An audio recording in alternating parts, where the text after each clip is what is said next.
I'm going to talk far less than usual because it's a genuine privilege to have 3 CEOs on one panel with the topic we're going to discuss today. Kindly invited by the Guest of Honor Slovenia to do this topic, and we are going to discuss how smaller language markets can have the same effect that some of the more often spoken about audio markets have in terms of their growth.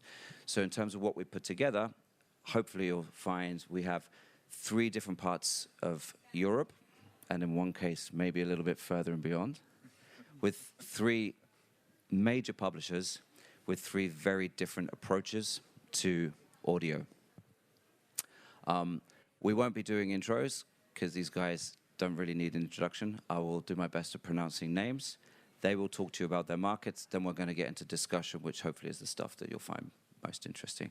So immediately to my right, we have Alma Čaušević Klemenčič from Beletrina. Did I get that right? Yeah, great. Bravo. Pedro Sobral from Grupo Leya, and Bence Sárközy from Libri in Hungary. So thank you so much, everyone, for agreeing to participate. And if I just start with you, Alma, quick summary of the Slovenian market, its size, any diaspora in terms of language reach, etc. Hello. Quickly, we are a small market, 2 million. Diaspora, we don't know exactly, but I would say around 250,000 to 500,000, more of 500,000. And in terms of audiobooks, we are still trying to work with audiobooks. So there is a potential, but they are not that used in Slovenia because we also don't have a lot of audiobooks. So I would say that there is a pool around 2,000 audiobooks.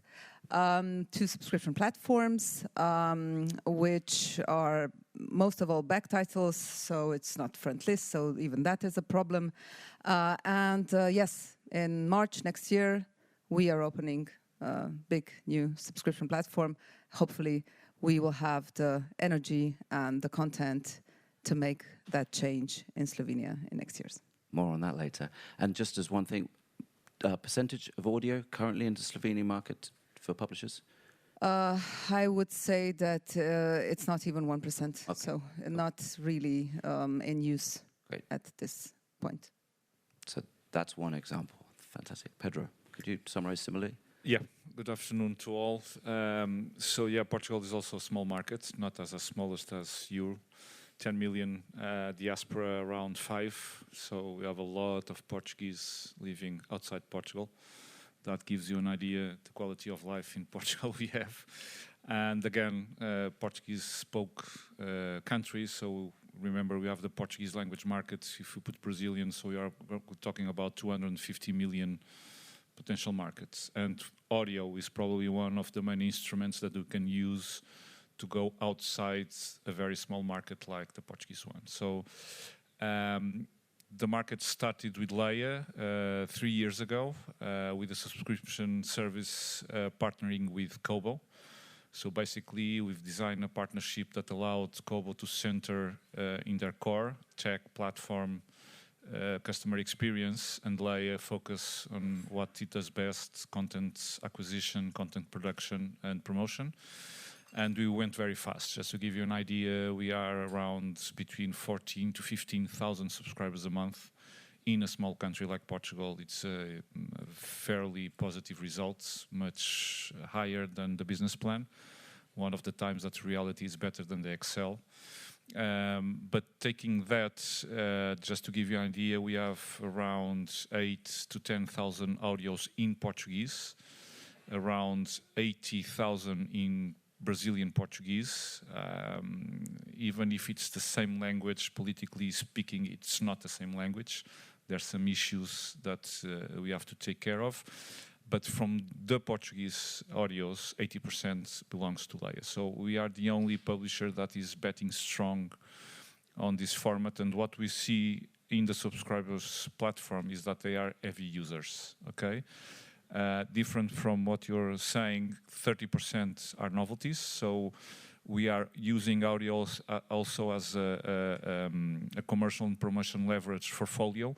So normally you try to do pre-sales with audio before putting books in the library. So we try to do like a circular marketing strategy using audio, ebook, and then Folio, and coming back again. So we are extremely happy with the results, but even so, it represents around 1.5% of overall market, Folio included. Fantastic. Thanks for the insight. I love the fact already there's a big difference between two smaller markets. I'm going to keep saying that because I don't really know what smaller means. Bence, can we have similar insight from you around the Hungarian market, please? Hi, good afternoon. The Hungarian market, I would say the same, like 10 million people living in Hungary, and we have a few million abroad. Mostly in the neighbor countries, the largest communities in Romania, and we are Hungarians all over the world who left the country after the revolution 56, but we don't consider them customers of our products. And the audio is not even visible. We don't have a subscription platform. Libri is owned by the Libri bookseller, the Libri bookstore chain, and they have 2 online platforms, and they are about to launch a subscription platform. I think it's early next year, and it can change. But comparing some numbers, the biggest Hungarian book of ours that was sold 300,000 copies. We sold 183 audio based on units. So the market it will exist next year, hopefully. Great. So thank you. Hopefully everyone's got a little insight to countries you may or may not have known a little bit about in terms of publishing and the audio space. And I think it's fair to say different strategies with how you're going to approach. So back to Alma, am I right? You did the big reveal at the start. You're going to go direct to consumer. What else can you tell us around that? Because in the context of what else there is for the consumer in Slovenia for audio. Well, there's some background maybe, which is important here. Around 10 years ago, we have launched a platform. It is an ebook platform. So this was the first entry of a digital book in the market. And I like to talk about digital book because I think that all in all, we are talking about a user who consumes books in a digital manner, or is it through computer or through an app or through audio. So actually we have created a platform in collaboration with every library in Slovenia, so all national libraries, which is an ebook lending platform which is owned by us. So actually in 10 years we have had the chance to build up around 45,000 users. We have brought in ebook readers. So we are actually also distributing ebook readers. So actually we have a really nice pool of digital readers at this point. And around 2 years ago, we have started thinking about our own platform, a new platform. As I would say it is quite difficult to align the means of progress on a national level and on a level of an industry. So we want the progress to be faster, whereas national contexts just stay at one level and then move. I hope I'm not too harsh to say this, but when it's necessary. So actually we have started to think about this platform. And as we are a small market, so we have this base. And as we are a small market, we started to think that we do not have enough content. There is always a content problem. So there are 2 paths, 3 in which we started to think. Now, normal to think is that we need more content and we need English content because this is the most common content. There is a lot of it. There is a lot of aggregators. We can get a lot in. The second thing is that we started to think that we should connect in a same cultural context. For us, this is the Balkans. We were a former Yugoslav countries. We share the same culture. We share the same ties. So this is a second part. And the third part is that to think about content which is not only books, but it's a storytelling content. So we are telling stories. And then we started to think that it would be good to develop a system which is not based only on books, but it builds the world around the books. So we have a three-way system. We will have. One is books and ebooks and audiobooks. So we are entering with audiobooks. We also have our own production going on, AI and actor productions. So we're developing both.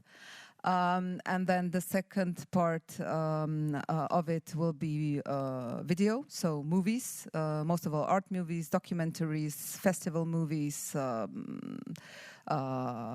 theater plays, operas, etc. So maybe on a little bit more, I like to call it intellectual entertainment level.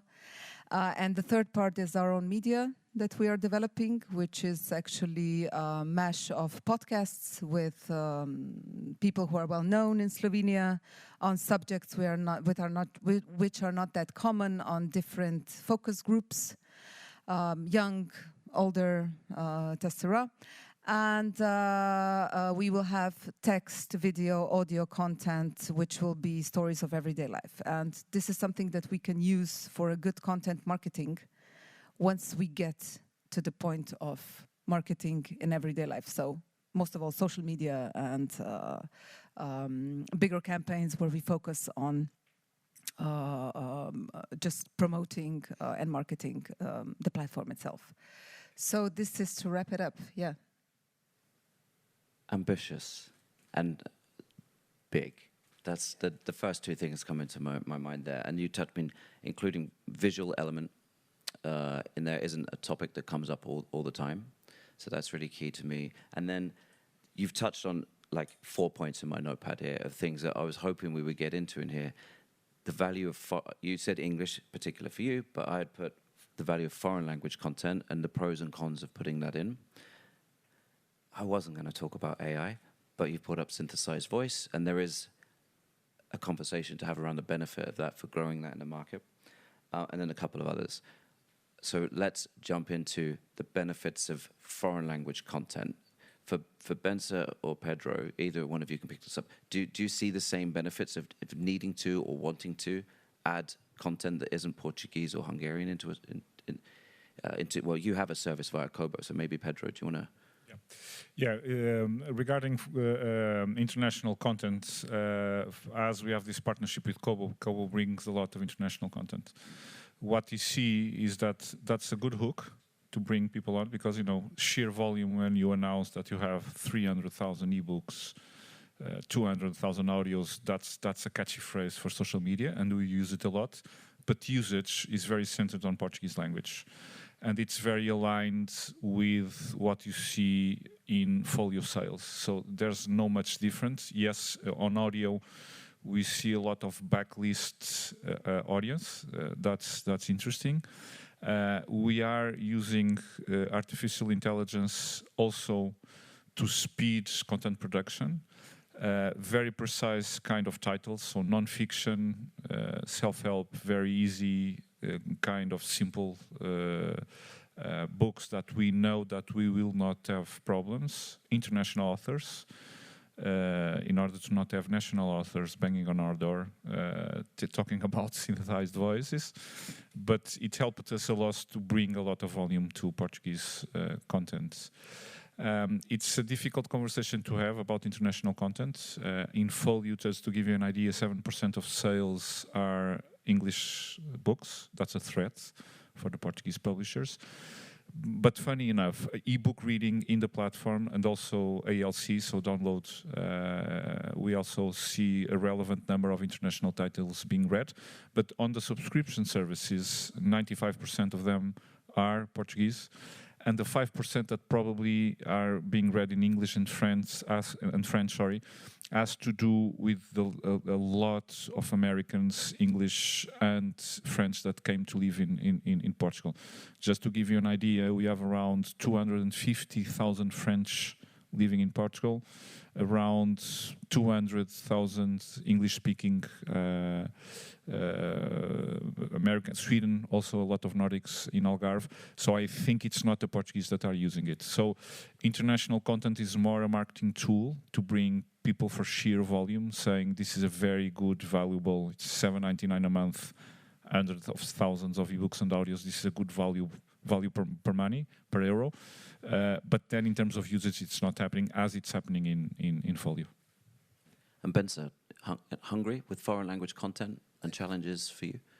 I think first I want to go back to ebook. We didn't have this ebook revolution. It didn't happen, and one of the key because it didn't happen is the VAT.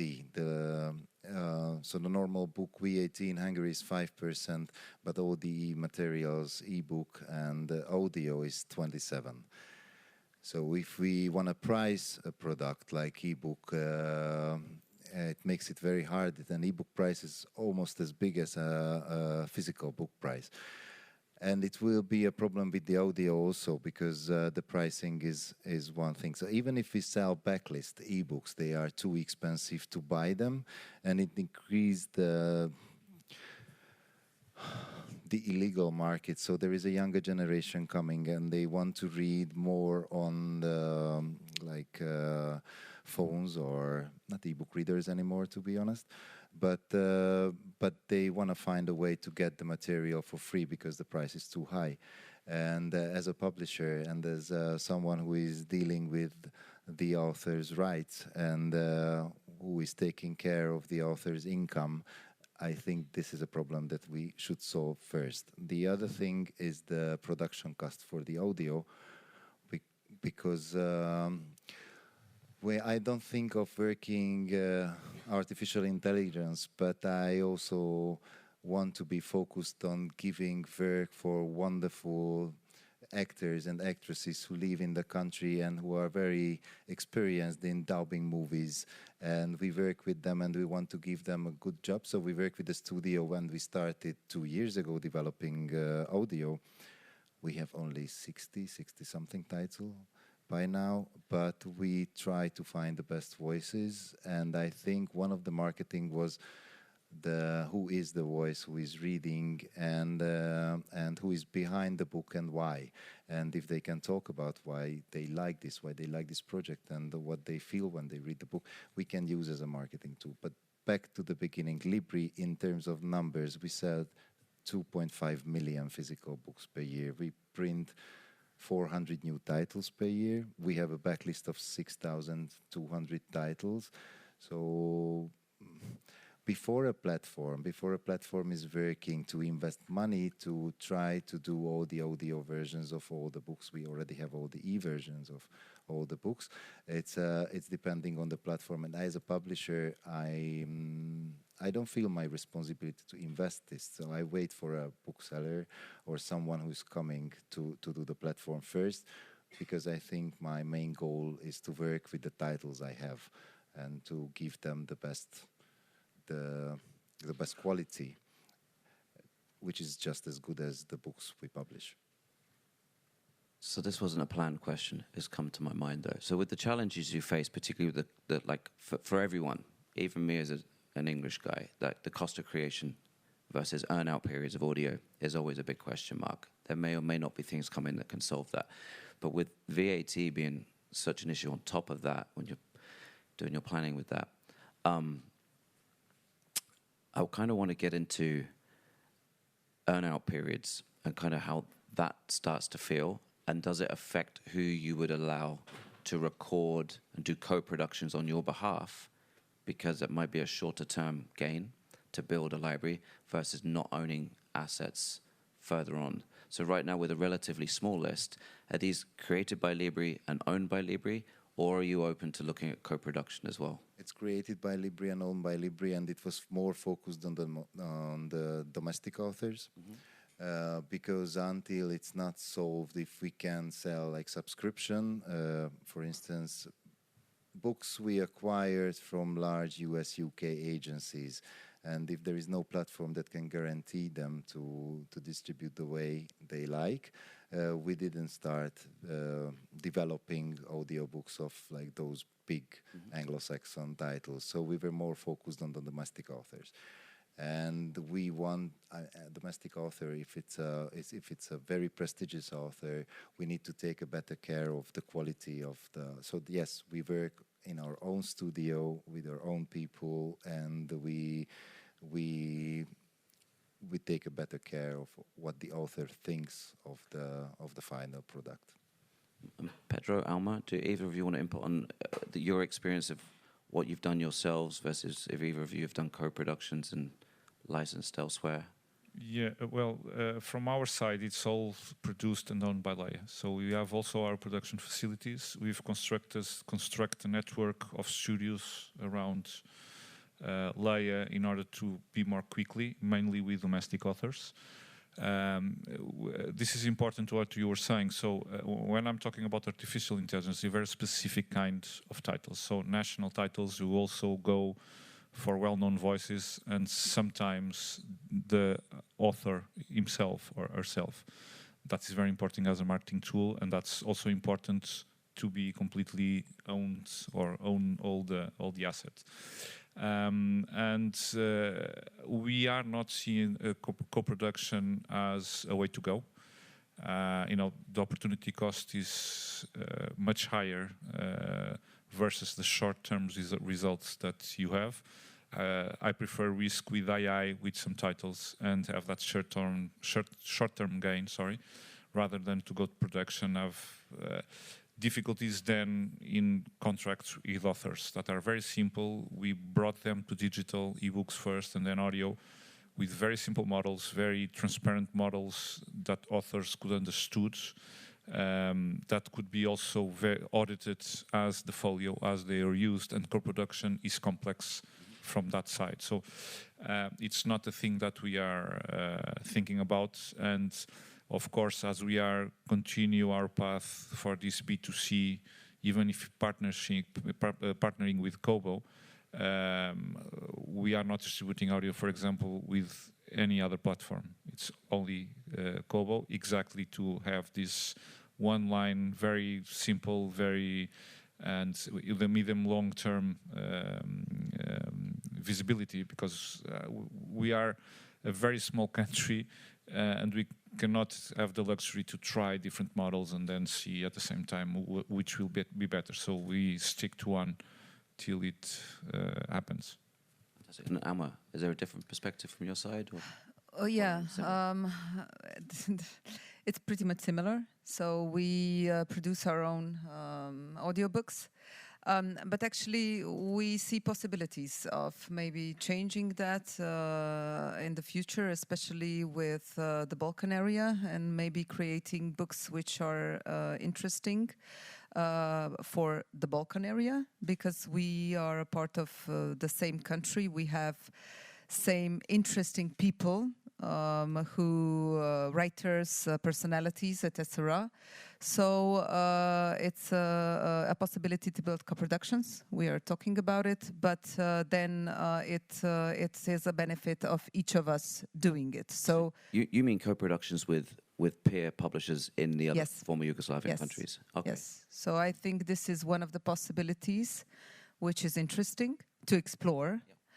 And which is also interesting is that once you've, for example, we build our own system. We have partners who are working with us, but the system is ours, as we have built the first system for ebooks.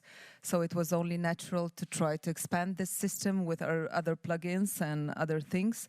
So actually it is interesting even to think about the usage of a system internationally. And then you have a lot more possibilities of which co-productions you can do, etc. And in addition to that, we have a good collaboration with our radio and television national. So in many cases, they actually ask us if they can produce audiobooks, and then we kind of promote them together, etc., which is a win-win for us and for them, this is their role in the end as a national radio and television to promote national products. Yep. And Okay, thanks. And then Bence, you touched on restrictions that are applied by some Anglo-Saxon publishers in terms of business models where you are allowed to sell in the broadest terms.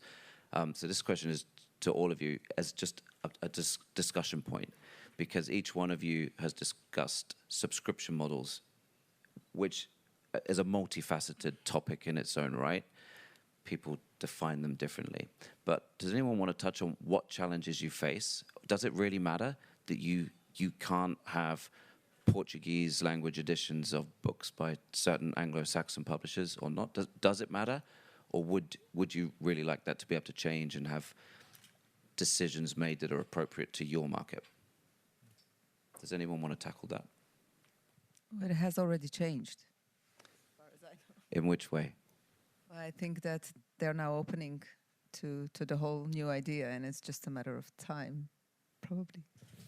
Well, in our case, that's a good question. In our case, we also, we produce around 650 new books a year. We have a backlist of almost 7,000. We sell 3.7 million books per year, so we have a huge catalog to choose from. So we still didn't have the need to have that restriction as a limitation, to be honest.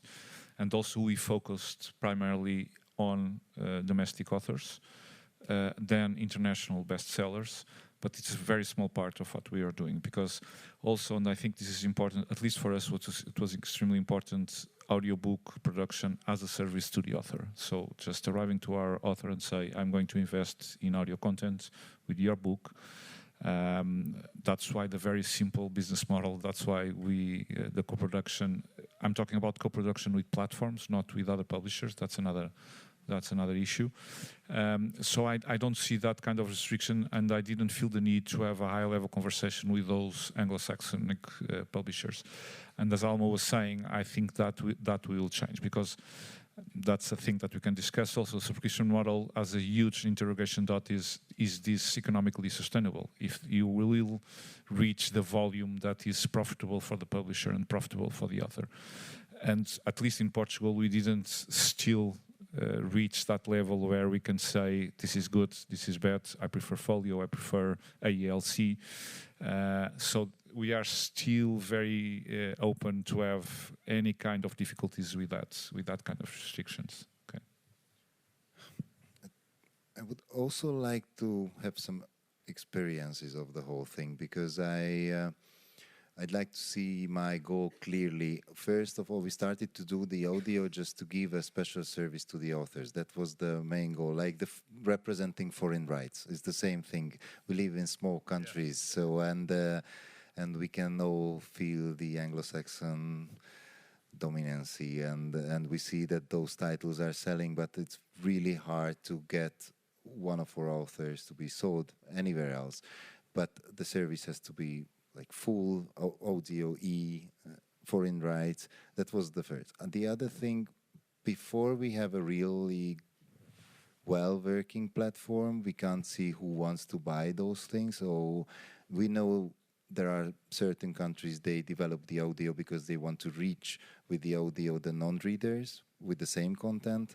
But also there are, I heard of countries where people also at the same time want to get the audio and the printed edition, or the audio and the e-edition, and I don't know what kind of customers are the Hungarians. So I need the platform first, and then I make a decision on what kind of books I'd like to develop in an audio, because it's not cheap. So and back to the Anglo-Saxons, we have huge authors, Margaret Atwood, Cormac McCarthy, all big authors, and I can see that how the UK-US agencies are a bit afraid of these subscription models, and they want to see the sales reports and the royalty reports after selling the content.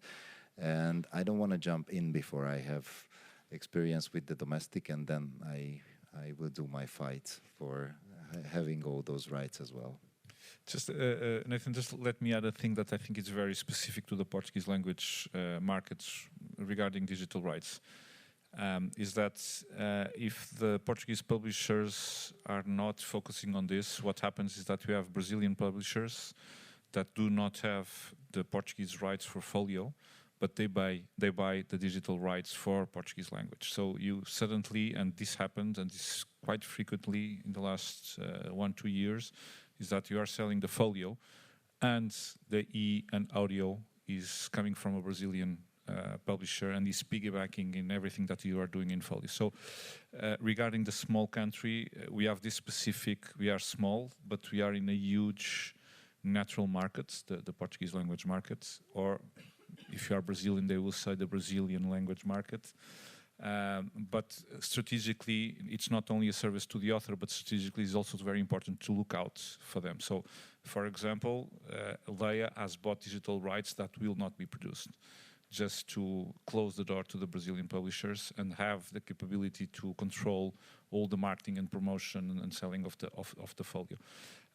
Of course, and from Anglo-Saxonic publishers. Okay, so there's this strategic part that comes from the folio business that is also, at least for us in Portugal, that we have to be very sensitive with. It's very different. No one speaks Hungarian except the Hungarians, and not like Slovenia, so not even the neighbor countries. So we are saved. Not an issue. Maybe just to add it up, like you said, Pedro, it's always when you are trying to bring a new format to the market, it doesn't matter if you're big or if you're small, you have to do the same steps. So you have to build an infrastructure, which is very important. You have to bring the content in. And maybe the most important part is you have to educate. Yeah. And that takes time. Like approximately 2 to 3 years, I would say that's a good estimation. Educate who? The consumer, educate the agent, the author? Consumers, the publishers, the government, the system. You just have to give that energy. You have to believe in your idea, and you have to place it on the market. So this is, I think, one of the parts which is very important. And I think that it is still something that we got from the ebook. So we needed 10 years to set it up, because it was everything was in question. The cannibalization of the market, everything was in question. So it's always a doubt on doubt. And in the end, you have to pull it through. So it takes time. And while being a smaller country, it is a question if that is feasible for you. That's a super, super valuable takeaway. So I hope everyone took note of that. I'm acutely aware we've hit our time. But very quickly, you've set the bench very high there, Alma, with a quick takeaway from Pedro and Bence to the international room here of another tip from a small language market for people that are looking, that maybe at a nascent level of audio. Another tip for what you would do? Well, try to reconcile all the benefits that you can have with this kind of project. So it's a service to the author. It's a new marketing tool that you can engage your commercial marketing teams that only work on folio, that are very skeptical with the new digital formats. But it's also selling them a new promotional tool, and then, of course, using it to bring non-readers and to give another alternative to heavy readers. So it's a question of reconcile the several objectives. Alma said a very important thing. This is a very long, it's a marathon. It's an ultra marathon. It's not, we are used to the best-selling quick book to sell, but for sure this is ultra marathon. And if you can reconcile every incentive that you have, you are able to align every stakeholder and to focus on that long-term. Fantastic, thank you. Bence? I think the smaller the country, you need to take more care of the author's income. And there were international tries coming to Hungary to sell audio, but they were much more focused on the number of users, getting the number of users, then getting